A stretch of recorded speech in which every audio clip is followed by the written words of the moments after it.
तो बच्चों अब आता है factors affecting vapour pressure. Vapour pressure को कौन कौन से फैक्टर्स अफेक्ट करते हैं, ठीक है। तो सबसे फर्स्ट आता है नेचर ऑफ लिक्विड।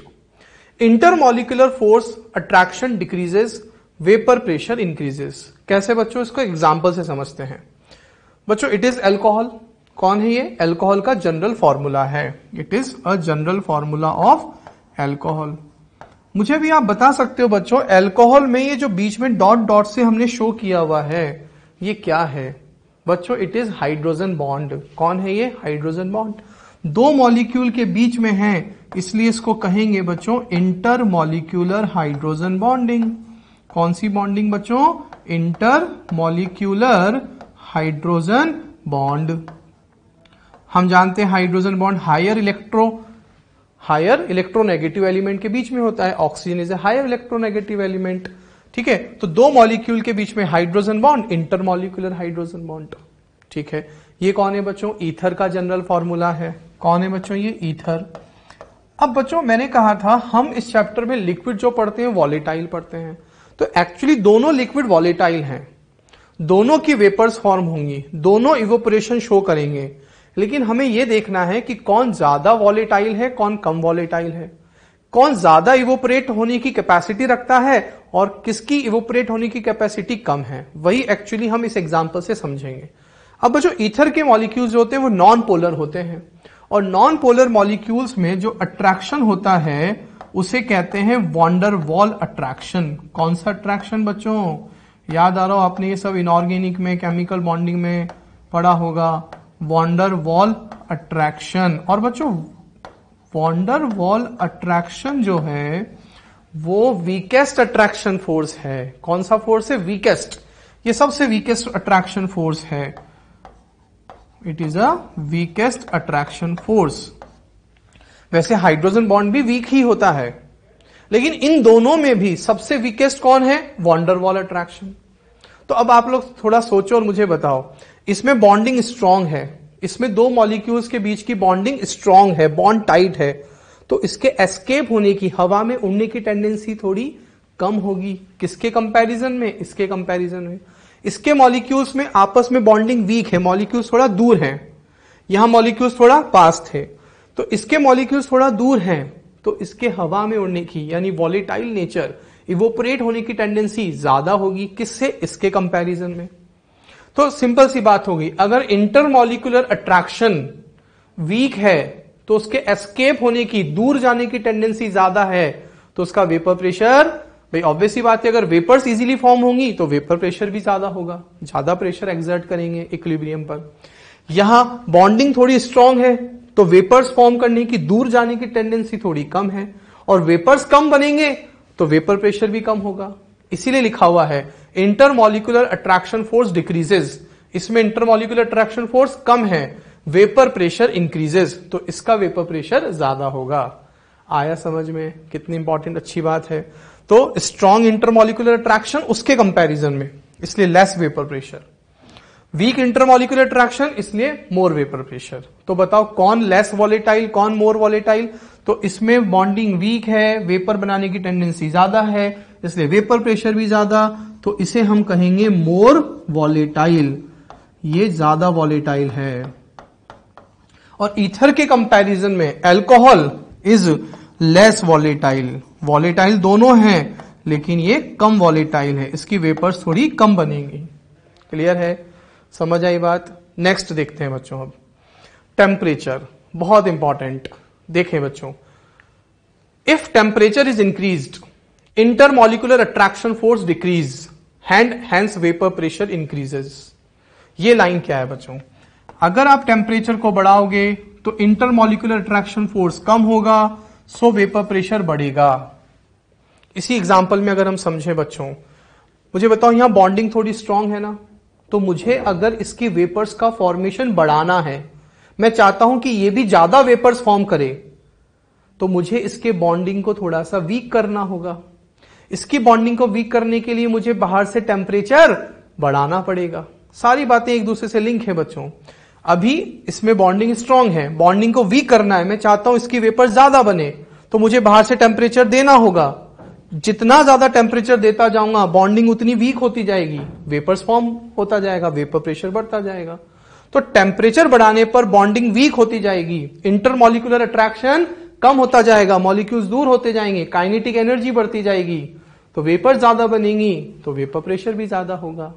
क्लियर है? यही बात बच्चों हमने यहां पे लिखी है कि अगर टेम्परेचर बढ़ाओगे तो इंटरमॉलिक्यूलर फोर्स कम होगा, मॉलिक्यूल्स दूर जाएंगे, एस्केप होने की टेंडेंसी बढ़ेगी, तो वेपर प्रेशर बढ़ेगा। क्लियर है बात? समझ आई? अब बच्चों मैथमेटिकली, एक्सपेरिमेंटली टेम्परेचर और वेपर प्रेशर में जो रिलेशन है वो हमें एक साइंटिस्ट ने समझाया था, जिसे क्लॉसियस क्लैपिरॉन इक्वेशन क्या कहते हैं। क्लॉसियस क्लैपिरॉन ने एक इक्वेशन प्रोड्यूस किया था, मैथमेटिकली डिराइव किया था एक्सपेरिमेंटली, जिसे क्लॉसियस क्लैपिरॉन इक्वेशन कहते हैं, जो टेम्परेचर और वेपर प्रेशर में रिलेशन समझाती है। क्या है इक्वेशन? देखिए बच्चों, याद करो, ऐसी इक्वेशन आपने केमिकल काइनेटिक्स में भी पढ़ी है, जिसे हम आर्रीनियस इक्वेशन कहते थे। दो डिफरेंट टेम्परेचर पे यहां K2/K1 आया था, वो आर्रीनियस इक्वेशन से आया था। फिर एक केमिकल इक्विलिब्रियम में भी पढ़ा था बच्चों, वॉन्टॉफ इक्वेशन, वहां भी यही होता है, वहां K2/K1 होता है, लेकिन वो इक्विलिब्रियम कांस्टेंट होता है। तो बच्चों ये उसी से रिलेटेड है। देखो कैसे, ये हमारा P2/P1, यहां बच्चों जो डेल्टा H है, इस डेल्टा H को कहते हैं हीट ऑफ वेपराइजेशन। क्या कहते हैं बच्चों इसको? हीट ऑफ वेपराइजेशन, क्योंकि यहां हम किसकी बात कर रहे हैं? वेपर्स की बात कर रहे हैं। और हीट ऑफ वेपराइजेशन पॉजिटिव होता है हमेशा, ये बात मैं आपको बता चुका हूं। एंडोथर्मिक होता है, क्योंकि हीट ऑफ वेपराइजेशन एंडोथर्मिक होता है, क्योंकि उसमें एनर्जी एब्जॉर्ब करते हैं पार्टिकल्स, एनर्जी का एब्जॉर्प्शन इज एंडोथर्मिक, ये बाय डिफॉल्ट फिक्स है। ठीक है, एंडोथर्मिक एनर्जी एब्जॉर्ब होती है। अब हमने कहा था बच्चों, याद आ रहा हो आपको, कि हम इक्विलिब्रियम पर वेपर प्रेशर पढ़ते हैं, तो जो Kp होता है वो होता है PH2O, हमने लिखा था वेपर या गैस, याद आ रहा है? इसी को हमने वेपर प्रेशर कहा था। फिर मैंने आपको समझाया था Kp इज इक्विलिब्रियम कांस्टेंट, जो सिर्फ टेम्परेचर पे डिपेंड करता है। टेम्परेचर कांस्टेंट तो Kp कांस्टेंट, तो वेपर प्रेशर कांस्टेंट। टेम्परेचर बढ़ाओगे तो Kp बढ़ेगा, वेपर प्रेशर भी बढ़ेगा। वही बात यहां पर हो रही है बच्चों। तो एक्चुअली बच्चों, एट T1 टेम्परेचर जो वेपर प्रेशर है उसको हम डिनोट कर रहे हैं P1 से। तो P1, तो इसको किससे डिनोट करेंगे? Kp1 से। बच्चों एट T2 टेम्परेचर, जब टेम्परेचर T2 होगा तो वेपर प्रेशर को आप डिनोट करोगे किससे? P2 से, तो ये हो जाएगा Kp2। बहुत बढ़िया रिलेशन है बच्चों, इससे हमें वेपर प्रेशर का पूरा कॉन्सेप्ट समझ आ जाएगा। तो T1 टेम्परेचर पर vapour pressure P1, that is ये P1, तो ये Kp1। T2 टेम्परेचर पर वेपर प्रेशर P2, तो ये P2, तो ये Kp2। अब जब आप टेम्परेचर बढ़ाओगे तो Kp बढ़ जाएगा। तो अगर आप T2 ग्रेटर देन T1 कर दोगे, क्या? जब आप T2 यानी टेम्परेचर बाद वाला बढ़ा दोगे तो क्या हो जाएगा? Kp2 ग्रेटर देन Kp1 होगा ना बच्चों? इक्विलिब्रियम कांस्टेंट बढ़ जाएगा, और जब Kp2 बढ़ जाएगा Kp1 से तो P2 भी क्या हो जाएगा? ज्यादा, यानी वेपर प्रेशर बढ़ जाएगा। तो ये बच्चों मैथमेटिकली प्रूफ है, एक्सपेरिमेंटली इस इक्वेशन के थ्रू हम एक्सप्लेन कर पा रहे हैं कि टेम्परेचर बढ़ा दोगे तो Kp बढ़ जाएगा, और Kp बढ़ जाएगा तो वेपर प्रेशर बढ़ जाएगा। वही ये इक्वेशन हमें समझाती है, क्योंकि डेल्टा H तो यहां बाय डिफॉल्ट, यहां वेपराइजेशन ऑफ हीट जो है वो पॉजिटिव ही है, यहां पे ये डेल्टा H नेगेटिव नहीं हो सकता कभी भी। तो T2 बड़ा होगा T1 से, तो T2 बढ़ाओगे T1 से ज्यादा करोगे तो ये टर्म पॉजिटिव आएगा, ये भी पॉजिटिव, तो P2 बड़ा हो जाएगा P1 से। क्लियर है? समझ आई बात? ओके बच्चों, ये है differentiated form of Clausius Clapeyron equation. इसका कोई डेरिवेशन हमें नहीं करना है, ये हमको डायरेक्ट लर्न करनी है, ये भी हमको डायरेक्ट लर्न करना है, इनका कोई डेरिवेशन नहीं करना है। ये है differentiated form of this equation. Clear? समझ आया बच्चों? Factor, it is a very important factor. अब हम बच्चों बात करते हैं next factor, that is boiling point. What is boiling point? मैंने आपको बताया था, जब लिक्विड का वेपर प्रेशर एटमॉस्फेरिक प्रेशर के इक्वल हो जाए तब लिक्विड बॉइल होना स्टार्ट कर देता है, और हर लिक्विड का बॉइलिंग पॉइंट फिक्स होता है जहां पर वो बॉइल होना स्टार्ट करता है। तो what is boiling point? When vapour pressure of liquid जब लिक्विड का वेपर प्रेशर किसके इक्वल हो जाए, एटमॉस्फेरिक प्रेशर के इक्वल हो जाए। क्या बच्चों, temperature at which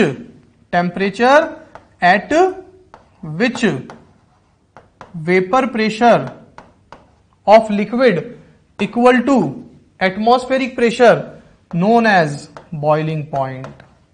temperature at which vapour pressure of liquid equals to atmospheric pressure is known as boiling point. वहां पर लिक्विड बॉइल होना स्टार्ट हो जाता है, बबल्स बनना स्टार्ट हो जाते हैं। ठीक है बच्चों, vapour pressure is inversely proportional to boiling point. क्या, vapour pressure is inversely proportional to boiling point. कैसे बच्चों, ये रिलेशन कैसे आया? अगर बॉइलिंग पॉइंट कम होगा तो वेपर प्रेशर ज्यादा होगा। इसको भी हम बच्चों एक एग्जांपल से समझते हैं। सपोज मेरे पास इस कंटेनर में वाटर है। क्या है बच्चों, इस कंटेनर में मेरे पास वाटर है। और बच्चों वाटर का बॉइलिंग पॉइंट आपको लर्न भी करना है 100 डिग्री सेल्सियस। ये इंपॉर्टेंट है, ये हमें लर्न करना है, आगे न्यूमेरिकल्स में भी काम आएगा। तो वाटर का बॉइलिंग पॉइंट फिक्स है 100 डिग्री सेल्सियस। मान लो इधर एक कंटेनर है, उसमें कोई दूसरा लिक्विड है। इसको बी बोल देता हूं मैं बच्चों, इसको ए लिक्विड बोल देता हूं। दोनों वॉलेटाइल है। ठीक है, इसका बॉइलिंग पॉइंट मैं मान लेता हूं सपोज 150 डिग्री सेल्सियस है। कितना डिग्री सेल्सियस है बच्चों, 150 डिग्री सेल्सियस है। तो अब मुझे बताओ, ठीक है, ये 100 डिग्री सेल्सियस या 150 डिग्री सेल्सियस। तो मुझे अब ये बताओ बच्चों, कौन से लिक्विड का वेपर फॉर्मेशन इजीली होगा या जल्दी होगा? तो देखो, अब मैं दोनों लिक्विड को एक ही टाइम पर बॉईल करना स्टार्ट कर रहा हूं। दोनों को एक साथ गर्म करना स्टार्ट कर रहा हूं एक ही टाइम से। दोनों को गर्म करना शुरू किया। इसके मॉलिक्यूल्स, इसके पार्टिकल्स भी एनर्जी अब्सॉर्ब करते जा रहे हैं, इसके पार्टिकल्स भी एनर्जी अब्सॉर्ब करते जा रहे हैं, आप गर्म करते जा रहे हो। तो बच्चों जैसे ही इसका टेम्परेचर 100 डिग्री सेल्सियस पहुंचेगा, इसके लिक्विड बॉइल्स होना स्टार्ट कर देंगे, यानी बबल्स बनाना स्टार्ट कर देंगे, वेपर्स बनाना स्टार्ट कर देंगे। हाँ या ना, सब जगह से बबल्स बनना स्टार्ट हो जाएगा, लेकिन कब, 100 पर। तो मुझे बताओ, ये जल्दी बॉईल होगा या ये जल्दी बॉईल होगा? इसका टेम्परेचर बॉइलिंग पॉइंट कम है, इसका बॉइलिंग पॉइंट ज्यादा है। तो एक ही टाइम पर जब आपने दोनों को बॉईल करना स्टार्ट किया तो 100 डिग्री सेल्सियस टेम्परेचर तो पहले आएगा ना 150 से। तो ये जल्दी पहले ही बॉईल होना स्टार्ट कर देगा। ये पहले ही बॉईल होना स्टार्ट करेगा तो इसकी वेपर्स पहले बनेंगी। तो ऑब्वियस ही बात है, इसकी वेपर्स ज्यादा बनेंगी, जल्दी बनेंगी तो ज्यादा भी बनेंगी। और जब वेपर ज्यादा बनेंगी तो वेपर प्रेशर भी ज्यादा होगा। इसका बॉइलिंग पॉइंट ज्यादा है, ये बॉईल होना स्टार्ट हो गया पहले ही, लेकिन ये अभी भी बॉईल होना स्टार्ट नहीं हुआ है। इसको अभी और टेम्परेचर की जरूरत है, रिक्वायर्ड है। और जब इसका टेम्परेचर 150 पर पहुंचेगा ना, जो 100 के बहुत देर बाद आएगा, तब ये लिक्विड बॉईल होना स्टार्ट करेगा। तो फिर मुझे बताओ, ये तो जल्दी बॉईल होना स्टार्ट हो रहा है, ये लेट बॉईल होना स्टार्ट हो रहा है। तो इसकी वेपर्स फॉर्मेशन लेट फॉर्म होंगी तो कम फॉर्म होंगी, इसलिए वेपर प्रेशर कम होगा। इसीलिए हमने कहा vapour pressure inversely proportional to boiling point. तो इसका वेपर प्रेशर ज्यादा होगा, तो जिसका बॉइलिंग पॉइंट कम उसका वेपर प्रेशर ज्यादा। इसका बॉइलिंग पॉइंट ज्यादा है तो इसका वेपर प्रेशर होगा कम। क्लियर है, समझ आई बात? ओके बच्चों, इसको लिख लीजिए आप अच्छे से। अब बच्चों special point, vapour pressure does not depend on amount of liquid. कितनी इंपॉर्टेंट बात आ गई बच्चों। वेपर प्रेशर लिक्विड के अमाउंट पर डिपेंड नहीं करता है, because it is intensive property. Thermodynamics में पढ़ते हैं बच्चों, याद करो। वो प्रॉपर्टी जो अमाउंट ऑफ लिक्विड पे डिपेंड नहीं करती है उन्हें इंटेंसिव प्रॉपर्टी कहते हैं। एंड सरफेस एरिया पर भी वेपर प्रेशर डिपेंड नहीं करता है। अब बच्चों आप सोचोगे कि सर ऐसे कैसे, लिक्विड का अमाउंट ज्यादा होगा तो वेपर ज्यादा बनेंगी तो वेपर प्रेशर ज्यादा होगा। नहीं बच्चों, ऐसा नहीं है, मैं समझाता हूं। सपोज आपने 1 गिलास वाटर लिया, ठीक है, उसका कुछ वेपर प्रेशर है। अब आपने उस पानी को आपने एक बड़े कंटेनर में ले लिया और पानी भी ज्यादा भर दिया, तो क्या पानी का वेपर प्रेशर और बॉइलिंग पॉइंट चेंज हो जाएगा? नहीं बच्चों, सेम रहेगा। क्यों? क्योंकि बच्चों अगर आपने पानी का अमाउंट बढ़ा दिया तो इवोपरेशन तो बढ़ जाएगा, नो डाउट, इवोपरेशन तो बढ़ जाएगा। बच्चों अगर इवोपरेशन बढ़ेगा तो कंडेंसेशन भी बढ़ेगा, इवोपरेशन बढ़ेगा तो कंडेंसेशन भी बढ़ेगा। तो इक्विलिब्रियम जो आएगा वहां पर तो दोनों की रेट इक्वली रहेगी ना। तो इक्विलिब्रियम तो आपका मेंटेन ही रहेगा, और जब इक्विलिब्रियम मेंटेन रहेगा तो फिर वेपर प्रेशर तो सेम ही रहेगा।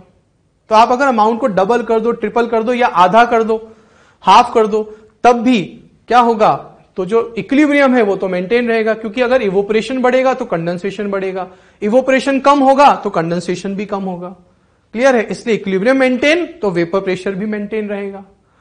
अगर हम इसको थोड़ा डायग्राम से समझें, देखो बच्चों, ये मेरा एक लिक्विड है, इक्वेशन लगा दी हमने PV = nRT गैसेस के लिए, क्योंकि वेपर्स फॉर्म होंगी।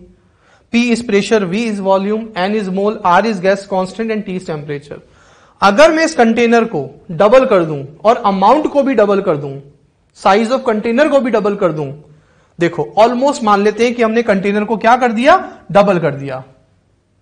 ये मेरी इक्वेशन, अब नया प्रेशर हो गया P', नया वॉल्यूम हो गया V', न्यू मोल्स हो गए N', R और T कांस्टेंट, हमने टेम्परेचर को क्या रखा हुआ है, कांस्टेंट। याद रखो अभी हम टेम्परेचर को कांस्टेंट रखकर चल रहे हैं। R ऑलरेडी एक गैस कांस्टेंट है, तो टेम्परेचर दोनों में कांस्टेंट है। अब मुझे बताओ, अमाउंट ऑलमोस्ट हमने डबल कर दिया, तो वॉल्यूम क्या हो गया, डबल, मोल्स भी क्या हो गए, डबल। देखो वॉल्यूम भी इनिशियल का डबल हो गया, मोल्स भी इनिशियल का डबल हो गया। बच्चों मैं आपको मैथमेटिकली इक्वेशन के अकॉर्डिंग समझा रहा हूं अभी, ठीक है। अब मुझे बताओ, 2 से 2 कैंसिल हो गया ना, तो बताओ P' = P आ गया, नहीं आ गया, सेम बात। यानी आप कंटेनर को डबल कर दो या अमाउंट ऑफ लिक्विड को डबल कर दो, वेपर प्रेशर क्या रहेगा, सेम रहेगा, वेपर प्रेशर चेंज नहीं होगा। यही बात सरफेस एरिया की होगी। यहां सरफेस एरिया ज्यादा है, यहां सरफेस एरिया कम है।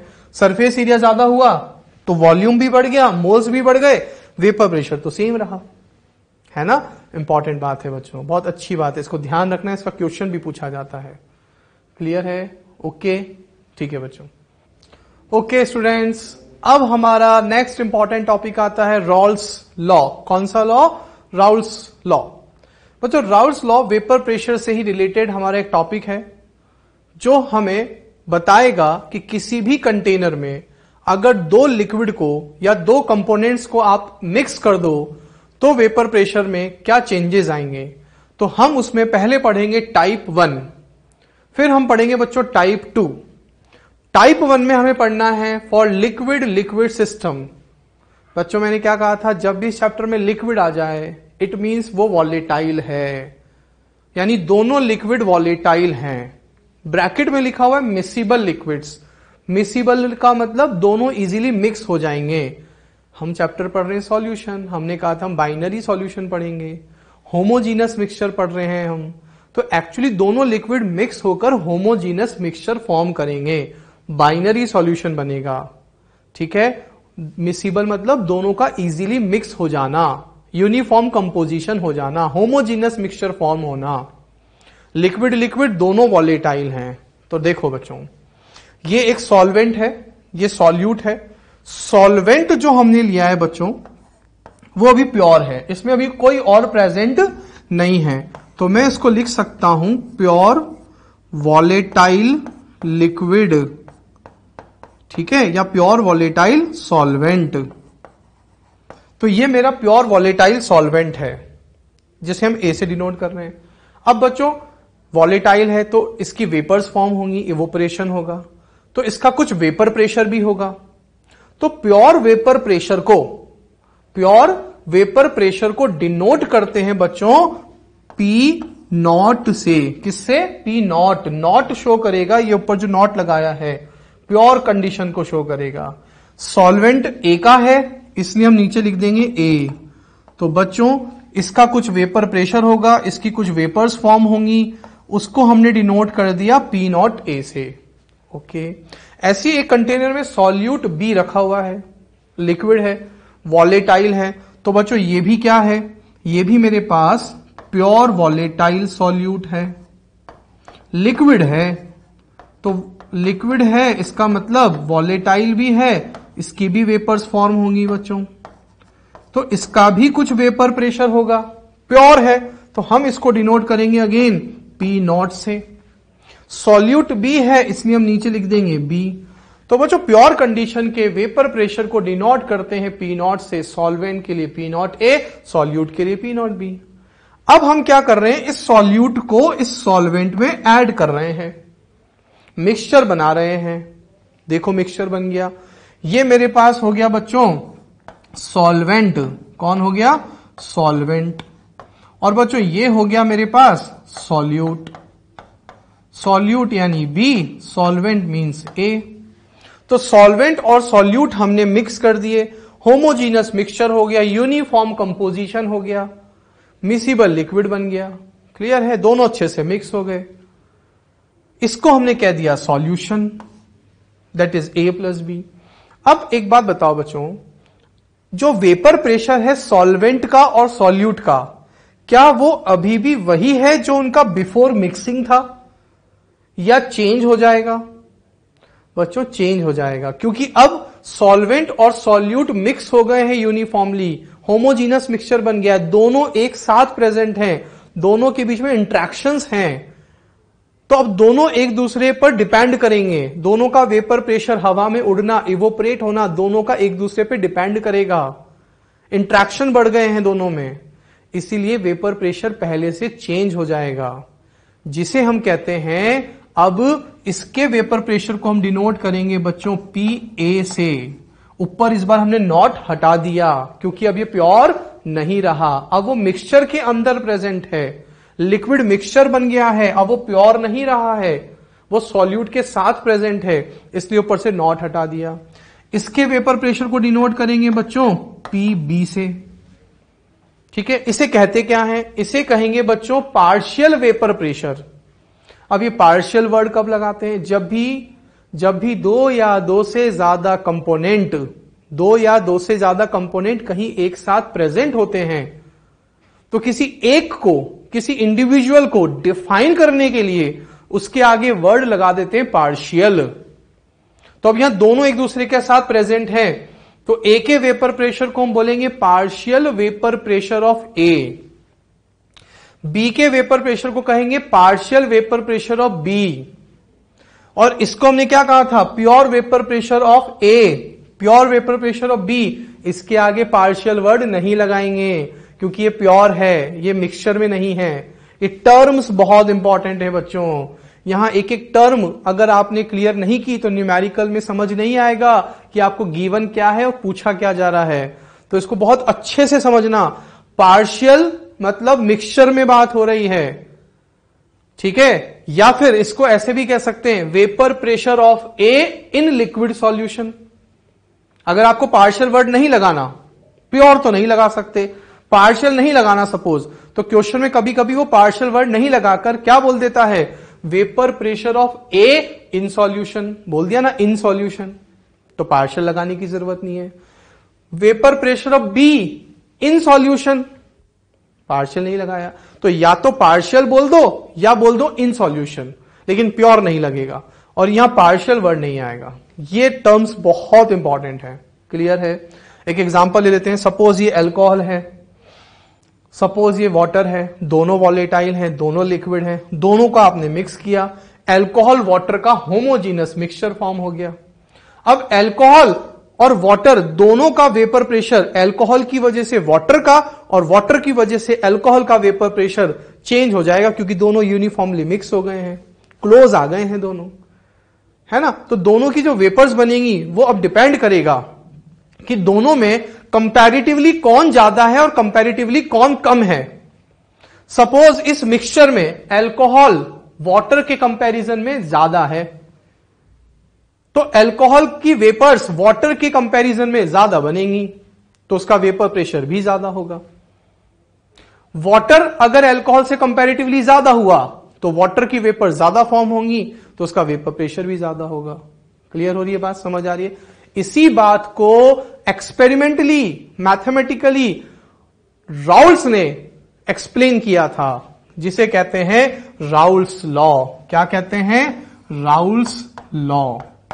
तो क्या कहा राउल्स लॉ ने? एट कांस्टेंट टेम्परेचर, हमने इस पूरे फिनोमेना में टेम्परेचर कांस्टेंट रखा हुआ है।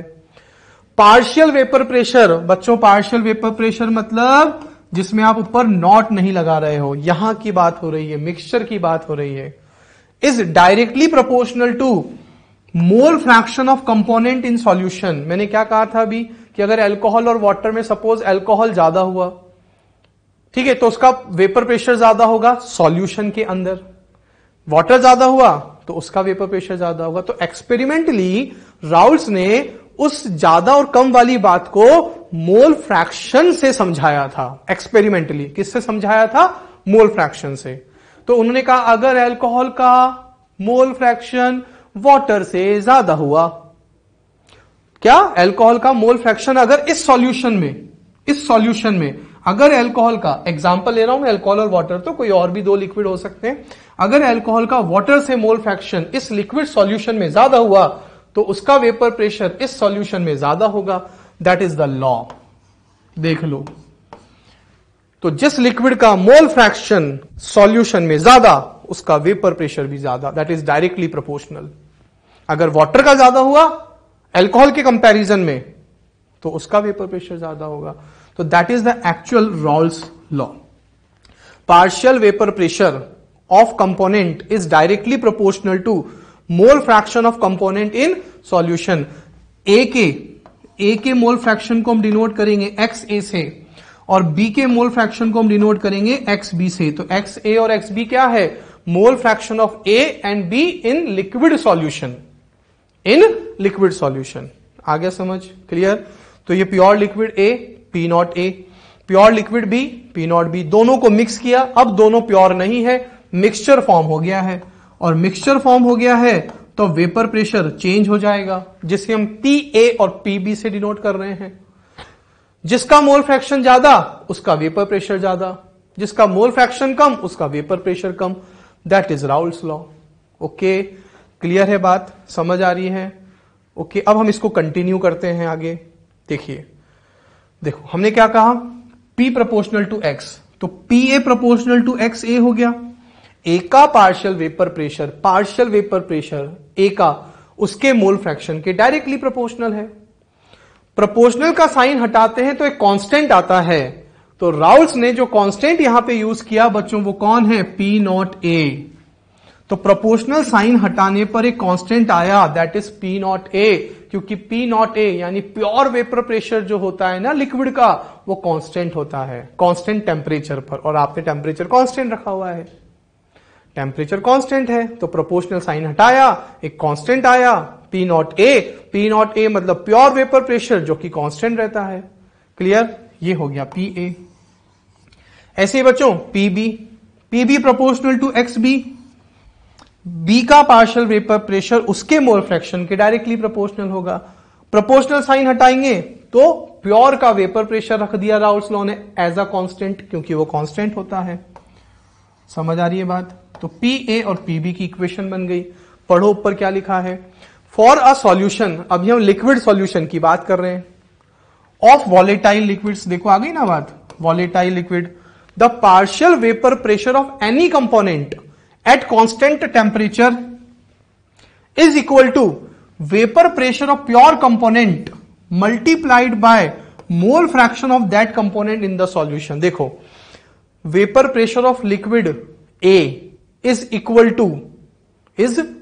to pure component का जो vapor pressure है multiply its mole fraction in solution। B का vapor pressure, partial vapor pressure of B in solution is equal to vapor pressure of pure component multiply its mole fraction। Clear है? बात समझ आई? तो हमने proportional sign हटाया, constant आ गए। तो बच्चों जो मैं कह रहा था टर्म्स, ये टर्म्स बहुत इंपॉर्टेंट है। ऊपर का जो रिलेशन है बच्चों वो बहुत इजी है, लेकिन ये रिलेशंस में जो टर्म्स है वो अगर आप भूल गए तो बहुत दिक्कत हो जाएगी। तो एक बार इनको अच्छे से आप नोट कीजिए, लर्न कीजिए, समझिए। Vapour pressure in pure state को हम डिनोट करते हैं P not be, P not a से। पार्शियल वेपर प्रेशर, इसको क्वेश्चन में वो ये भी लिख देता है, वेपर प्रेशर इन सॉल्यूशन। तो हो सकता है वो क्वेश्चन में ये टर्म यूज कर ले या हो सकता है पार्शियल टर्म यूज कर ले, दोनों का मतलब एक ही है। तो P B P A. Mole fraction in solution जो हमारा लिक्विड वाला था, उस लिक्विड सॉल्यूशन में ए और बी का जो मोल फ्रैक्शन है दैट इज एक्स बी और एक्स ए। ओके ना बच्चों? समझ आ रहा है ना सब? क्लियर है? इजी टॉपिक है, इंटरेस्टिंग है, अच्छे से कॉन्सेप्ट्स एक बार हम समझते जाते हैं, टर्म्स रिलेशंस याद करते जाते हैं, फिर वही बात हम इनके न्यूमेरिकल्स करेंगे तो हमें और समझ आता जाएगा। जितने ज्यादा हम आगे न्यूमेरिकल्स करते जाएंगे, इन सब का यूज करते जाएंगे, हमें और समझ आता जाएगा। प्रैक्टिस करेंगे तो और क्लियर होता जाएगा। तो इसलिए कोई कंफ्यूजन नहीं रखना, कोई टेंशन नहीं रखना, आराम से पढ़ते रहो। इजी है, इंपॉर्टेंट टॉपिक है, कॉन्सेप्ट्स भी है, न्यूमेरिकल्स भी हैं, ठीक है ना। तो आराम से पढ़ो इसको बच्चों। मोल्स, बी के मोल्स को स्मॉल एन और ए के मोल्स को कैपिटल एन, ये तो हम चैप्टर के स्टार्टिंग में भी लिख चुके हैं। मास WB WA, तो बच्चों ये हो गया mass in gram of B, ये हो गया mass in gram of A, capital W small w। Molar mass MB MA, तो ये तो हम पहले भी पढ़ चुके हैं। इंपॉर्टेंट जो है अभी हमारे पास बच्चों ये वाला है, ये सबसे ज्यादा इंपॉर्टेंट है।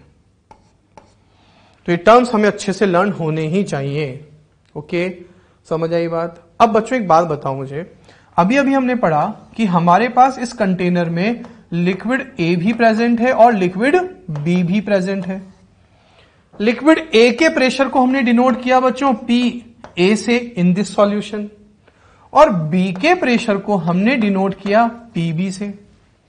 अब मैं आपसे एक क्वेश्चन पूछ रहा हूं, मुझे बताओ, अगर मुझे इस पूरे टोटल सॉल्यूशन का, पूरे ओवरऑल सॉल्यूशन का वेपर प्रेशर फाइंड आउट करना है टोटल, तो बताओ क्या करते हैं?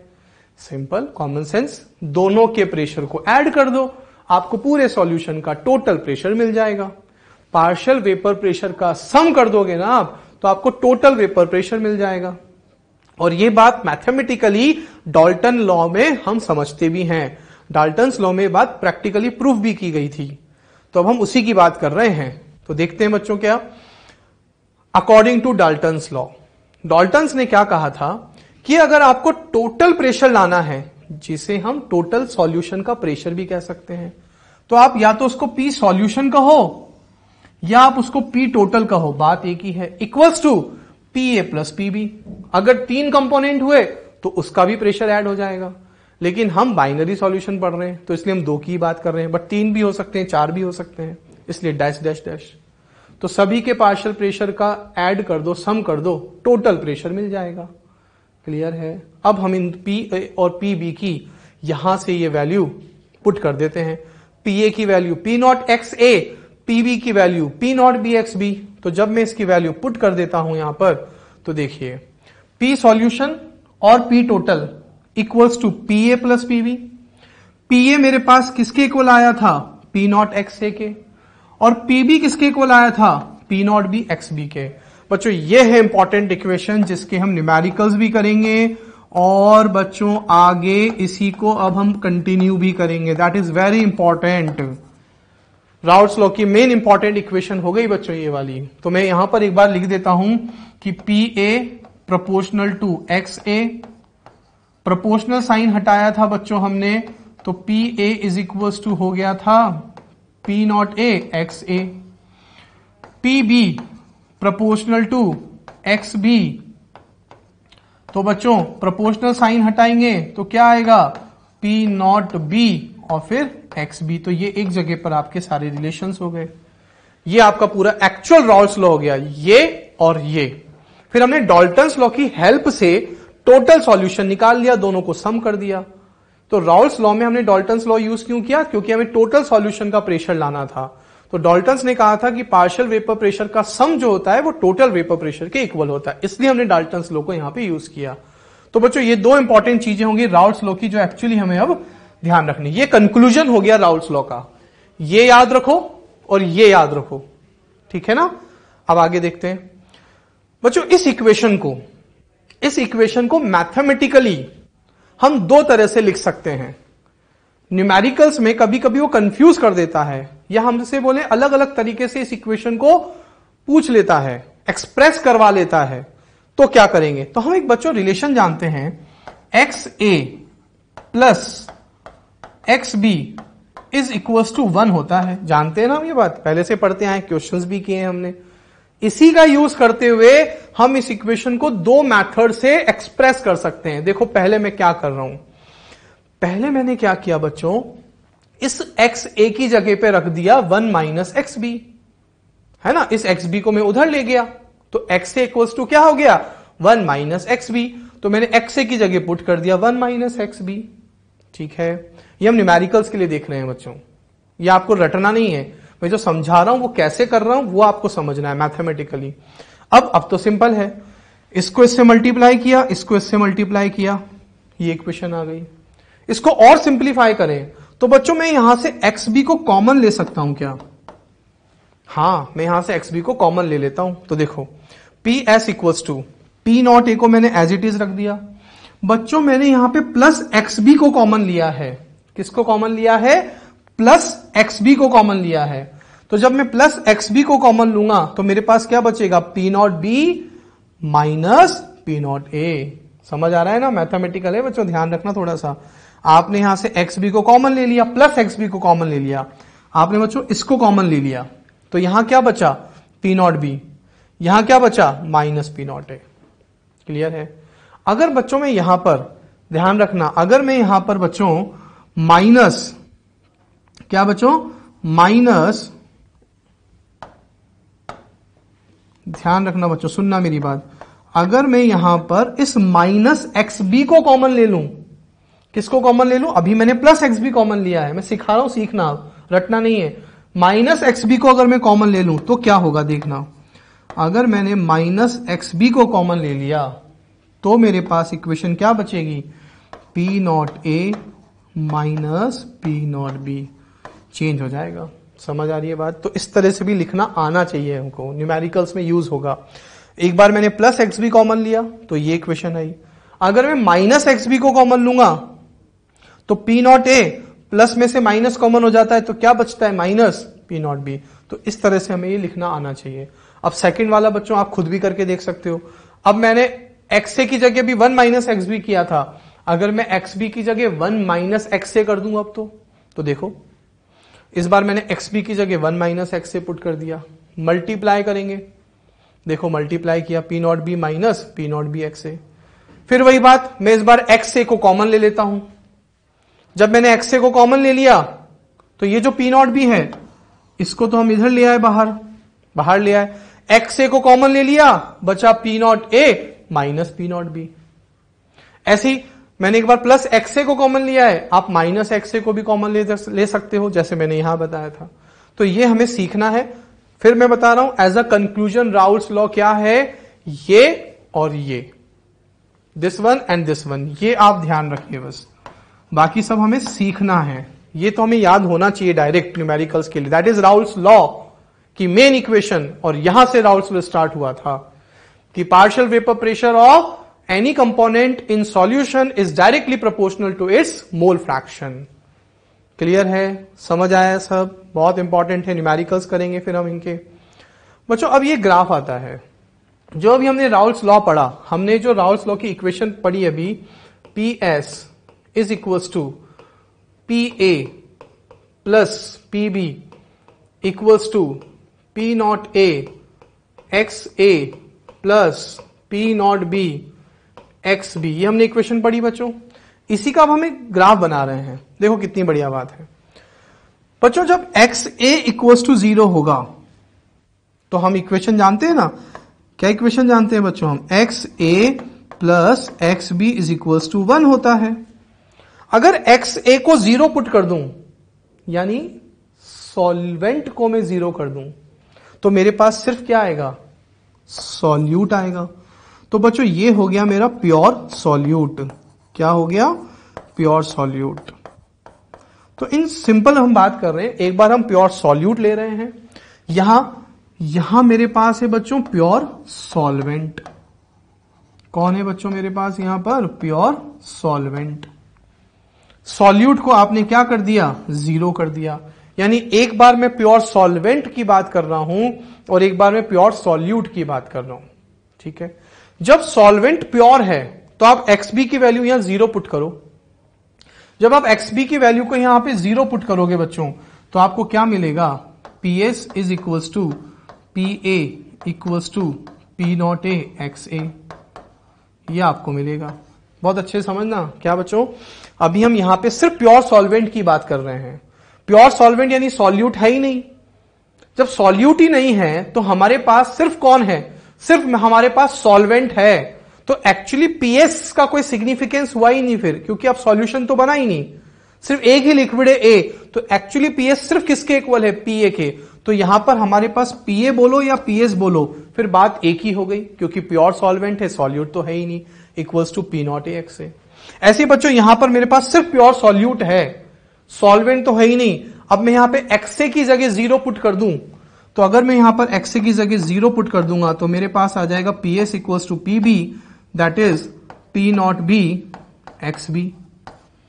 यानी फिर वही बात, अब सिर्फ एक लिक्विड है दैट इज सॉल्यूट, सॉल्वेंट नहीं है, तो जो पीएस है वो एक्चुअली क्या है, वो एक्चुअली पीबी है, वही एक्चुअली पीबी है, क्योंकि एक ही कंपोनेंट है। तो प्योर सॉल्यूट और ये प्योर सॉल्वेंट, प्योर सॉल्यूट का vapour pressure that is PB, pure solvent का vapour pressure that is PB और पी नॉट बी।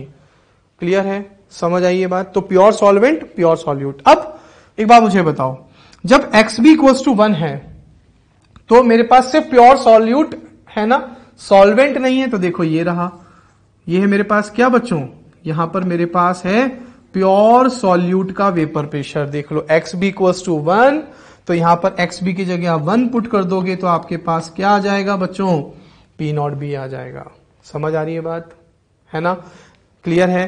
तो पी बी और पी नॉट बी मेरे पास सेम हो गया। तो जब एक्स बी को आप इक्वल्स टू 1 पुट कर दोगे यहां पर, तो सिर्फ मेरे पास प्योर सॉल्यूट है, ये रहा प्योर सॉल्यूट। क्लियर है, तो ये प्योर सॉल्यूट की बात हो गई बच्चों। अब ऐसे ही एक्सए की वैल्यू आप यहां पे 1 पुट कर दो तो आपके पास आ जाएगा पी नॉट ए। अब ये प्योर सॉल्वेंट है, तो प्योर सॉल्वेंट का यहां जो वेपर प्रेशर है वो हो गया पी नॉट ए। क्लियर है ना, तो ये प्योर सॉल्यूट, ये प्योर सॉल्वेंट। प्योर सॉल्यूट का vapour pressure P not B, pure solvent का vapour pressure P not A. Clear, समझ आ रही बात। अब हमने क्या किया, अब हमने यहां से एक लाइन ड्रॉ करी, ये वाली।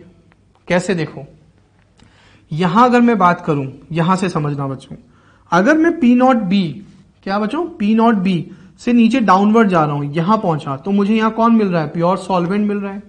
तो देखना, अगर मैं एक्स ए की वैल्यू को, क्या बच्चों, एक्स बी की वैल्यू को बढ़ाता जाऊं, किसकी वैल्यू को बढ़ाता जाऊं, यहां पे एक्स बी 0 था ना, अगर मैं सॉल्यूट का मोल फ्रैक्शन बढ़ाता जाऊं, भैया आप इधर मोल फ्रैक्शन रखा है आपने एक्स एक्सिस पे, अगर आप सॉल्यूट का मोल फ्रैक्शन बढ़ाते जाओगे तो हम जानते हैं PB proportional to X B होता है। यहां मेरे पास पहले से प्योर सॉल्वेंट था, सॉल्यूट नहीं था।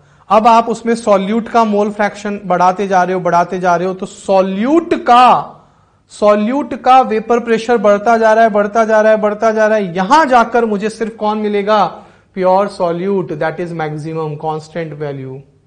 क्लियर, प्रोपोर्शनल साइन हटाएंगे, पी नॉट भी आ गया। तो ये लाइन मुझे किसको शो कर रही है, सॉल्यूट को शो कर रही है। ओके, ऐसे यहां देखो बच्चों, यहां मेरे पास सिर्फ प्योर सॉल्यूट था, सॉल्वेंट नहीं था। अब आप सॉल्वेंट का मोल फ्रैक्शन बढ़ाते जाओ, सॉल्वेंट का मोल फ्रैक्शन बढ़ाते जाओगे तो सॉल्वेंट का वेपर प्रेशर भी बढ़ता जाएगा। तो मैं लिखूंगा P A proportional to X A, proportional sign हटाऊंगा, कांस्टेंट आ गया। तो ये लाइन शो कर रही है सॉल्वेंट के वेपर प्रेशर को, ये लाइन शो कर रही है सॉल्यूट के वेपर प्रेशर को। और जब दोनों को ऐड कर दिया, that is P A plus PB, P A plus PB को जब आप ऐड कर दोगे तो आपको पी टोटल यानी पी सॉल्यूशन मिल जाएगा। क्या मिल जाएगा, पी सॉल्यूशन। क्लियर, तो बच्चों दोबारा देखो, ये प्योर सॉल्यूट, ये प्योर सॉल्वेंट। ठीक है, अब आप क्या कर रहे हो, यहां से, यहां देखना, इस जगह यहां से आप सॉल्यूट का मोल फ्रैक्शन बढ़ाते जा रहे हो तो सॉल्यूट का वेपर प्रेशर बढ़ता जा रहा है। एक लाइन ड्रॉ हो गई, लीनियर इक्वेशन बन गया। यहां सारे ग्राफ लीनियर है बच्चों। फिर इधर से देखते हैं, यहां मेरे पास सिर्फ प्योर सॉल्यूट था, सॉल्वेंट नहीं था। सॉल्वेंट का मोल फ्रैक्शन बढ़ाता जाऊंगा तो उसका वेपर प्रेशर बढ़ता जाएगा, लीनियर इक्वेशन आ गई। तो मेरे पास बच्चों 2 इक्वेशन आ गई, एक पीए और एक पीबी। ठीक है, पीए प्लस पीबी दोनों का ऐड कर दूंगा, यहां से दोनों को ज्वाइंट कर दूंगा, सम कर दूंगा, तो मुझे total vapour pressure of solution मिल जाएगा। मिल गया। तो बच्चों देखो, यहां पर सिर्फ प्योर था तो प्योर का वेपर प्रेशर, यहां सिर्फ प्योर था तो सिर्फ प्योर का वेपर प्रेशर। अगर मैं यहां हर कंपोजिशन की बात करूं, यहां मुझे XA और XB दोनों मिलेंगे, मुझे यहां सॉल्यूट सॉल्वेंट दोनों मिलेंगे, बिल्कुल मिलेंगे। यहां से प्योर था, तो अब जैसे से आगे बढ़ते जा रहे हो, आगे बढ़ते जा रहे हो, आगे बढ़ते जा रहे हो, तो क्या होता जा रहा है, सॉल्वेंट का मोल फ्रैक्शन बढ़ता जा रहा है ना, देखो एक्स एक्सिस पर। तो एक्स एक्सिस पर सॉल्वेंट का मोल फ्रैक्शन बढ़ता जा रहा है, तो वाई एक्सिस पे सॉल्वेंट का वेपर प्रेशर बढ़ता जा रहा है, हो गया ना डायरेक्टली प्रोपोर्शनल। तो जैसे से आप लेफ्ट टू राइट जाओगे, सॉल्वेंट का मोल फ्रैक्शन बढ़ता जाएगा, तो सॉल्वेंट का वेपर प्रेशर बढ़ता जाएगा। तो यहां पर मुझे सॉल्यूट भी मिलेगा और सॉल्वेंट भी मिलेगा, सॉल्यूट सॉल्वेंट दोनों मुझे मिलते जा रहे हैं। तो इस कंपोजिशन पर यहां सॉल्यूट सॉल्वेंट दोनों है, तो बताओ ये सॉल्यूशन हुआ या प्योर हुआ, सॉल्यूशन हुआ। तो बच्चों बस इस पॉइंट को हमने यहां से डॉट डॉट डॉट करके दिखा दिया। तो ये एक्चुअली मुझे किस बात को शो कर रहा है, सॉल्यूशन के वेपर प्रेशर को। यहां भी मुझे सॉल्यूट सॉल्वेंट दोनों मिल रहे हैं, तो सॉल्यूशन का वेपर प्रेशर, यहां भी सॉल्यूट सॉल्वेंट दोनों मिल रहे हैं, इसलिए सॉल्यूशन का वेपर प्रेशर। यानी यहां अगर मैं सिर्फ ओरिजिन को छोड़ दूं, तो यहां से यहां बच्चों मुझे हर पॉइंट पर सॉल्यूट सॉल्वेंट दोनों मिलेंगे। तो हर कंपोजिशन पर मैं जब ऊपर लाइन को ड्रॉ करूंगा, डॉट डॉट ऊपर लेकर जाऊंगा, तो मुझे यहां हर पॉइंट पर कौन मिलता जाएगा, सॉल्यूशन मिलता जाएगा। इसीलिए जब मैंने सारे डॉट को कंबाइंड किया, तो मुझे कौन मिला, पी टोटल मिला। समझ आई बात, क्लियर है। तो इधर से इधर जा रहे हो, तो सॉल्वेंट का मोल फ्रैक्शन बढ़ रहा है, तो उसका वेपर प्रेशर बढ़ता जा रहा है। यहां सॉल्यूट सॉल्वेंट दोनों प्रेजेंट है, तो इसलिए उनका जो वेपर प्रेशर है वो सॉल्यूशन हो गया। इधर से देखते हैं, यहां बच्चों मेरे पास सिर्फ प्योर सॉल्यूट था पहले इस पॉइंट पर। अब मैं सॉल्वेंट का मोल फ्रैक्शन इधर से इधर बढ़ाता, सॉल्यूट का मोल फ्रैक्शन बढ़ाता जा रहा हूं। मेरे पास यहां सिर्फ सॉल्वेंट था, सॉल्यूट का मोल फ्रैक्शन बढ़ाता जा रहा हूं एक्स एक्सिस पर, इधर जाने पर, तो उसका वेपर प्रेशर बढ़ता जाएगा। तो सॉल्यूट का मोल फ्रैक्शन बढ़ाते जाओगे, तो सॉल्यूट का वेपर प्रेशर बढ़ता जाएगा। वही बात, हर कंपोनेंट, हर कंपोजिशन पर मुझे सॉल्यूट सॉल्वेंट दोनों मिल रहे हैं, तो उससे जो रिलेटेड वेपर प्रेशर मिलेगा वाई एक्सिस पर, वो कौन मिलेगा, पी सॉल्यूशन मिलेगा। आ गया समझ। तो P A plus P B हो गया पी सॉल्यूशन। ओके, क्लियर है। अच्छा, इन दोनों ग्राफ के मिड पॉइंट पर, इन दोनों ग्राफ का बच्चों कहीं पर मान लो ये मिड पॉइंट है, इस मिड पॉइंट की अगर मैं बात करूं, तो क्या बोल सकता हूं मैं, सोचो बच्चों। इन दोनों ग्राफ का सपोज ये मिड पॉइंट है, यहां एक्स से 0 था, एक्स भी 1 था, यहां सॉल्वेंट का मोल फ्रैक्शन बढ़ता गया बढ़ता गया बढ़ता गया, यहां एक्स भी 0 था, एक्स से इक्वल टू 1 था, इधर आते गए तो एक्स भी बढ़ता गया बढ़ता गया बढ़ता गया। और तो मुझे बताओ इस मिड पॉइंट पर क्या मैं बोल सकता हूं एक्स से इक्वल्स टू एक्स बी, बिल्कुल बोल सकता हूं, इक्वल्स टू 0.5। आया ना, बोलो, इंपॉर्टेंट बात हो गई। तो ये एक्स एक्सिस पे मोल फ्रैक्शन है, तो मिड पॉइंट पर एक्स ए और एक्स बी इक्वल्स टू 0.5, यहां 1 है दोनों, तो मिड पॉइंट पर दोनों इक्वल हो जाएंगे और 0.5 हो जाएगा। बात समझ आई, क्लियर है ये वाली बात। अच्छा, मुझे बताओ यहां पर ये दोनों ग्राफ मीट कर रहे हैं नहीं कर रहे हैं, इंटरसेक्ट कर रहे हैं, है ना। जहां पर दो ग्राफ इंटरसेक्ट करते हैं वहां पर वो वैल्यू इक्वल हो जाती है। तो ये ग्राफ किसका है, पी ए का, ये ग्राफ किसका है, पीबी का। इसका मतलब यहां पर पी ए इक्वल्स टू क्या हो गया, पीबी हो गया। At point of intersection, at point of this intersection, यहां पर जब दो ग्राफ मीट कर जाते हैं, तो जिसका ये ग्राफ होता है, जिस बात का ये ग्राफ होता है, वो बात यहां पे बराबर हो जाती है। हां, ये वाला जो इंटरसेक्शन पॉइंट है वो इधर भी हो सकता है, वो इधर भी हो सकता है, वो इधर भी हो सकता है, वो कहीं भी हो सकता है, लेकिन ये तो मोल फ्रैक्शन का मिड पॉइंट है, ये तो मिड पॉइंट पे ही रहेगा एक्स एक्सिस के, इसलिए ये तो हमेशा यही रहेगा। लेकिन ये वाला पॉइंट डिपेंड करेगा पी नॉट ए और पी नॉट बी की वैल्यू पर, इसलिए ये वाला पॉइंट आगे पीछे शिफ्ट होता रहेगा, depend on nature of liquid और वेपर प्रेशर। तो ये पॉइंट इधर भी हो सकता है, इधर भी हो सकता है, इधर भी हो सकता है, कहीं भी हो सकता है, आगे पीछे कहीं भी हो सकता है। अभी हमारे ग्राफ में यहां है, तो इस ग्राफ पर ये मिड पॉइंट, ये वाला जो इंटरसेक्शन है, शो कर रहा है P A equals to PV को। ओके, क्लियर है स्टूडेंट्स, ये ग्राफ हमने समझ लिया, इसको आप अच्छे से नोट कर लीजिए। यहां से एक बात और है बच्चों, आप देख रहे होंगे ये जो पी नॉट ए है ये थोड़ा ऊपर है और पी नॉट बी थोड़ा नीचे है। ऐसा क्यों? क्योंकि जनरली ऐसा देखा गया है बच्चों, क्या जनरली ऐसा देखा गया है कि जो पी नॉट ए की वैल्यू होती है वो पी नॉट बी से ज्यादा होती है। जनरली ऐसा देखा गया है कि जनरली जो पी नॉट ए है यानी ए का जो वेपर प्रेशर है वो पी नॉट बी से ज्यादा होता है प्योर का, बट ऐसा हमेशा नहीं है, डिपेंड करेगा लिक्विड टू लिक्विड, उल्टा भी हो सकता है। अगर पी नॉट बी ज्यादा हो गया पी नॉट ए से तो ग्राफ ऐसा हो जाएगा, पी नॉट बी ऊपर हो जाएगा, पी नॉट ए नीचे हो जाएगा। बट अभी हमने ग्राफ में क्या लिया है, पी नॉट ए को ऊपर लिया है और पी नॉट बी को नीचे लिया है। लेकिन अगर पी नॉट बी ज्यादा हुआ पी नॉट ए कम हुआ तो पी नॉट बी ऊपर हो जाएगा, पी नॉट ए नीचे हो जाएगा। और हो सकता है दोनों इक्वल भी हो जाएं, हो सकता है दोनों इक्वल भी हो जाएं। तो जब इक्वल हो जाएंगे तो पी नॉट ए और P not be equal point पर आ जाएंगे, तो वो डिपेंड करेगा। बट अभी हमने पी नॉट ए को पी नॉट बी से ज्यादा माना है। ओके, क्लियर है, समझ आई बात।